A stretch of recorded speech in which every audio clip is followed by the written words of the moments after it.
Time for a गुरु ज्ञान। Break break कुछ नहीं, अभी एक चैप्टर करेंगे फिर ब्रेक। सुनना, टाइम फॉर अ गुरु ज्ञान। मैंने एडवांस अकाउंट्स का पेपर सीक्वेंस बता दिया, एएस कब करना है वो बता दिया, अकाउंटिंग स्टैंडर्ड क्या इंपॉर्टेंट है वो बता दिया, और पेपर पैटर्न समझा दिया। ये तो हो गया ना हम लोग का। एडवांस अकाउंट्स को लास्ट 1.5 डे या 3 डेज में कैसे रिवाइज करें, ठीक। वैसे मैं बाद में इसका ऑडियो डालता हूं, बताऊंगा, बट एक बार प्राइमा फेसी समझा देता हूं सो दैट तुम लोग को सबको क्लियर रहे कि कैसे करने का है। इस गुरु ज्ञान के लिए 2 टाइप के बच्चे हैं, एक जिनका बोथ ग्रुप्स है और एक जिनका सिर्फ ग्रुप 2 है। 1 होता तो आप यहां नहीं होते, और यहां है तो आप खिलाड़ी हैं।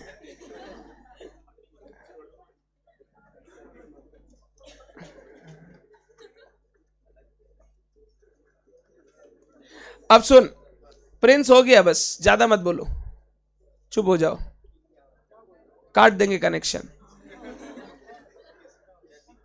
डन। अरे कुछ नहीं, चलो ना इधर आओ। जो बोथ ग्रुप्स एग्जाम दे रहे हैं उनके पास चॉइस नहीं है, कंपल्शन है, 1.5 दिन में ही रिवाइज करना होगा। आपका टैक्स एग्जाम खत्म होने के बाद, आफ्टर टैक्स एग्जाम एंड्स, आप 6:30-7 बजे तक घर पहुंचोगे। थोड़ा दुख उख शेयर करके ग्रुप 1 का, 6:30-7 बजे आप घर वापस आओगे, और इसके बाद से लेकर 2 दिन बाद, मतलब नेक्स्ट डे तो छुट्टी रहेगा, उसके बाद वाला दिन कब तक, 12 बजे तक पढ़ सकते हो, 11-12 बजे तक। इतना आपके पास टाइम है, you don't have choice, you have to do this. जो ग्रुप 2 दे रहे हैं उनके पास चॉइस है, कितना दिन चाहिए उतना दिन ले लो। मैं 3 दिन का एक टाइम बोलता हूं जो हर बच्चे को एक फर्स्ट पेपर के लिए लेना चाहिए। 3 दिन के टाइम में क्या है, it will ensure full coverage, it will ensure practice of some question so that आपको एग्जाम में प्रॉब्लम ना हो। वो फायदा होता है जब आप खाली फर्स्ट एग्जाम के लिए प्रॉपर्ली प्रिपेयर करके जाते हैं। जिनको 1.5 दिन में करना है ना, उनको थोड़ा सा प्रॉपर्ली प्लान करना पड़ेगा, क्योंकि सिलेबस थोड़ा बड़ा है एंड टाइम कम है।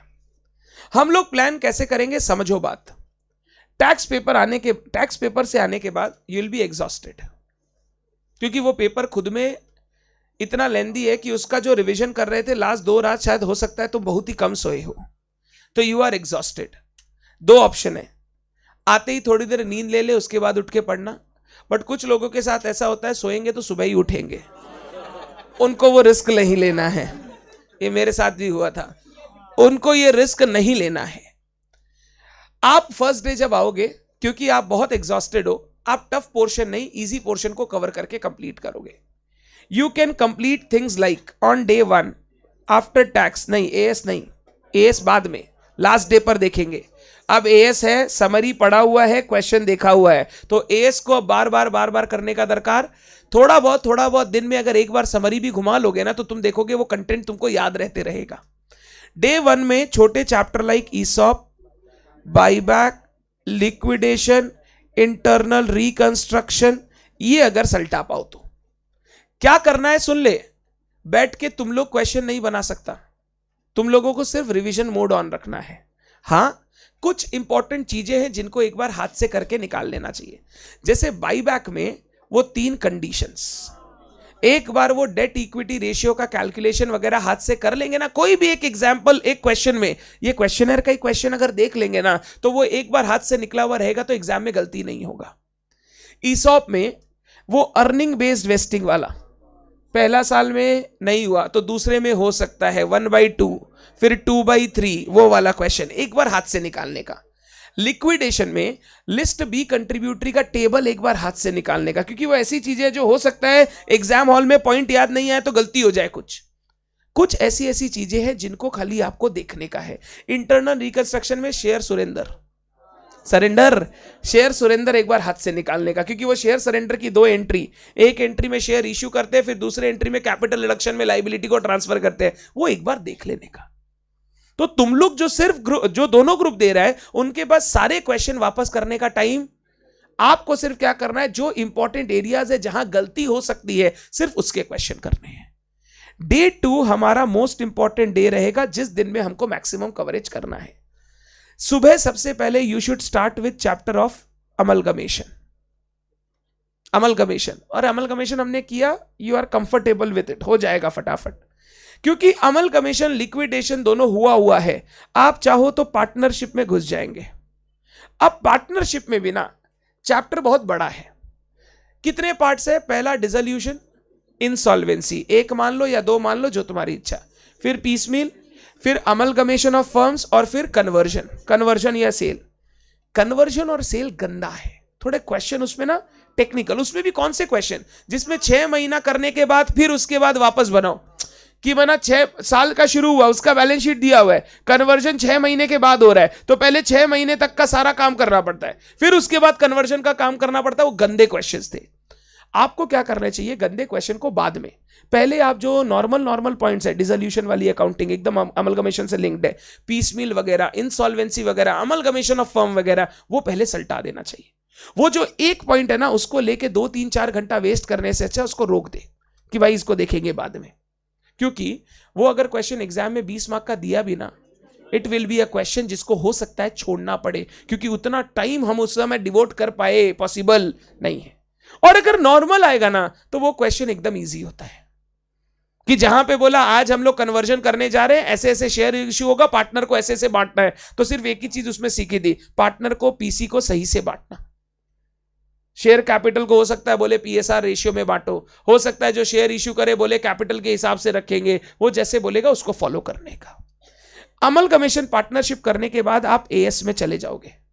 एएस में कैटेगरी ए वाले रिवीजन करोगे पहले, और मैंने बता दिया कैटेगरी ए कौन सा है, कौन कौन सा था बोले एक बार, 19, 20, 22, 26, नवंबर 23 एग्जाम, 4 में 3 इसमें से आना चाहिए, ये पहले करने का है।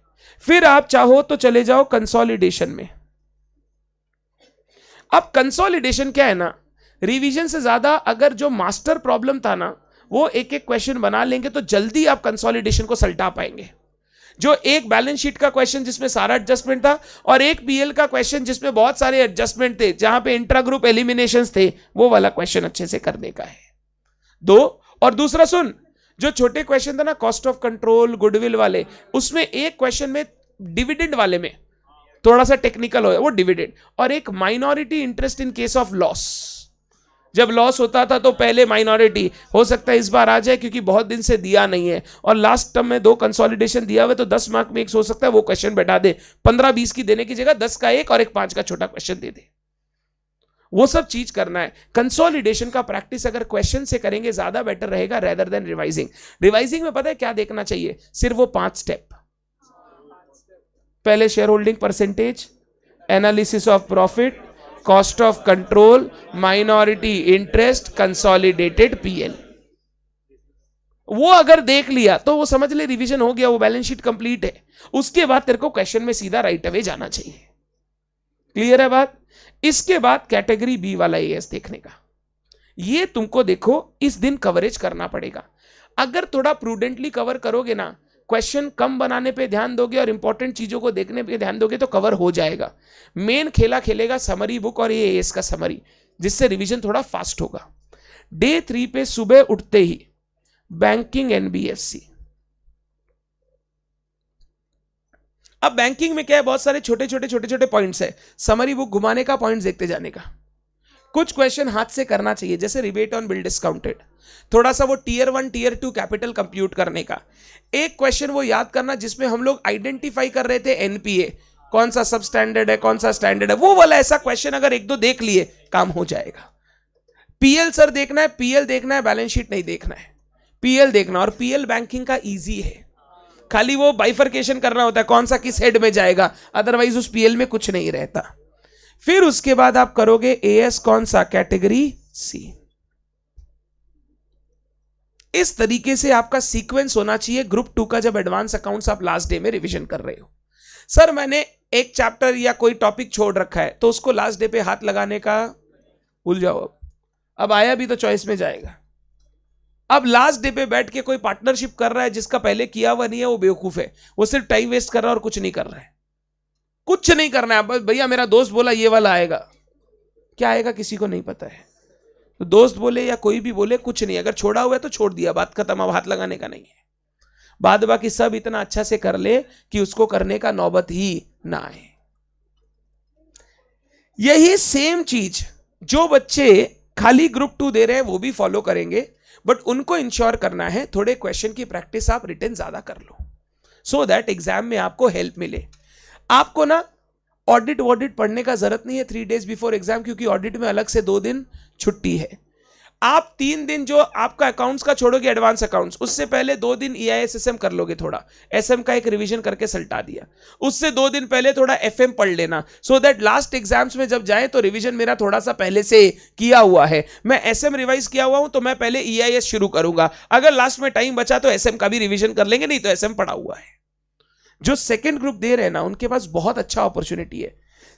तुम्हारा टोटल एग्जाम कितने दिन का होगा? 8 दिन नहीं बोलूंगा, 10 से मान ले शुरू हुआ तो 10, 13, 15, 17, 7 दिन के अंदर एग्जाम सल्टेगा। उससे पहले का अगर 7 दिन तुम और ले लो तो टोटल 14 दिन के गैप में तुम पूरा प्रॉपर 2 बार रिवीजन कर पाओगे। लास्ट 3 दिन में एडवांस अकाउंट्स का रिवीजन, उससे पहले 2 दिन EIS-SM और उससे पहले 2 दिन FM। ऑडिट इसलिए नहीं बोल रहा हूं क्योंकि मेरे पास ऑलरेडी एक एक्स्ट्रा छुट्टी है, आराम से बैठ के उसमें करेंगे। उसमें लथार्जी नहीं लाना है कि कल आज तो एग्जाम नहीं है, एक दिन छुट्टी है तो आज सो जाते हैं कल से पढ़ेंगे, नहीं। कम से कम क्या करो, एडवांस अकाउंट से आने के बाद कंपनी ऑडिट वाला चैप्टर जो सबसे इजी है, लॉ में पढ़ा हुआ है और कॉन्फिडेंस है, वो कंपनी ऑडिट सल्टा दो। और वो खुद ही में 12-15 मार्क का एग्जाम में क्वेश्चन आता है। तो कोई चीज 8, 10, 12, 15 मार्क का आएगा, कर लो। बैंकिंग कर लो, क्योंकि बैंकिंग पढ़ा हुआ एडवांस अकाउंट्स में, 2 चैप्टर करके सल्टा दो। फिर नेक्स्ट दिन से तुम अपना दूसरा चीज लेके बैठ जाओ। सर ऑडिट में छुट्टी है, थोड़ा EIS-SM पढ़ ले, डर लग रहा है, नहीं। जो एग्जाम है वही पढ़ने का है, दूसरे को हाथ नहीं लगाने का है, वो सब मत करना कुछ भी। बहुत जन बोलेगा भाई कॉस्ट में छुट्टी है, एक काम कर एक दिन टैक्स पढ़ लेते हैं। साला जो एग्जाम है वही पढ़ेंगे, उसी में अच्छा करना है। 2 दिन छुट्टी है, कई दिन पेपर घुमा दिया तो बोला 1 दिन एक्स्ट्रा दिए, देखते हैं थोड़ा कैसा प्रिपेयर कर रहा है। इंस्टीट्यूट का कुछ नहीं है, वो कुछ भी कर सकता है, वो डन होता है। मतलब मैं ये नहीं बोलूंगा, बट ये सब होता है, ध्यान रखिएगा, ठीक। अब 3 days वाला आपको इसी तरीके से करना है। सीक्वेंस में आप क्या कर सकते हो, अकाउंटिंग स्टैंडर्ड 3 कैटेगरी के 3 दिन में डाल दो। जो 3 दिन पढ़ रहे हैं वो 4 ये चैप्टर किए और कैटेगरी ए का अकाउंटिंग स्टैंडर्ड फर्स्ट डे सल्टा लो। फिर नेक्स्ट दिन आपने ये चैप्टर किए, कैटेगरी बी का अकाउंटिंग स्टैंडर्ड सल्टा लो। इसमें ना सारों करने का जरूरत नहीं है, कंसोलिडेशन लास्ट डे पे भी ला सकते हो। फिर बैंकिंग NBFC किया, कंसोलिडेशन किया, कैटेगरी सी का AS कर लिया, और on the date of exam एक बार सारा AS को पलटा के चले जाओ। तो जिनका सिर्फ ग्रुप 2 है उनको इस तरीके से टाइम डिवोट करना चाहिए जब वो लास्ट रिवीजन कर रहे हैं। रिवीजन का प्रॉपर अगर सीक्वेंस मेंटेन करोगे ना तो वो 1.5 दिन में होने लायक होता है। बट मैक्सिमम बच्चा 1.5 दिन में पूरा रिवीजन कर ही नहीं पाता। क्यों? उल्टा पुल्टा सीक्वेंस से शुरू करते हैं। आते ही लेके तुम बैठ गए कंसोलिडेशन, अब वो पूरा रात निकल गया, माथा पकड़ लिए, कंसोलिडेशन भी नहीं हुआ ना पूरा पढ़ाई हुआ। कम से कम जब तेरे में एफिशिएंसी नहीं था तो बाईबैक ईसॉप करता तो हो भी जाता, कंसोलिडेशन उस दिन नहीं हो पाएगा। थोड़ा सा प्रॉपरली दिमाग लगा के अगर रिवीजन करोगे तो लास्ट डे में सब रिवीजन हो जाएगा। एंड सब रिवीजन करने के लिए ही समरी बना हुआ है, वो समरी फॉलो करना है, इधर उधर से कुछ देखने का दरकार नहीं है। Complete, done. आइए हम लोग चलते हैं नेक्स्ट चैप्टर में। पहला दिन कैटेगरी ए, फिर कैटेगरी बी, फिर कैटेगरी सी। सबसे ज्यादा टाइम छोटा चैप्टर्स कैटेगरी ए को, एएस को ज्यादा टाइम देना है, थोड़ा क्वेश्चन बनाना है। फिर चैप्टर्स बड़ा आ गया तो कैटेगरी बी वाला, उसमें भी क्वेश्चन बनाएंगे। कैटेगरी सी वाले में रिवीजन करके जाएंगे, क्वेश्चन नहीं भी बनाएंगे तो चलेगा। बता दूंगा, आएगा उसका अलग से दे दूंगा फिर, ठीक। हाँ, नेक्स्ट वाला गुरु ज्ञान में टैक्स को ले लेते हैं, ठीक। चलो।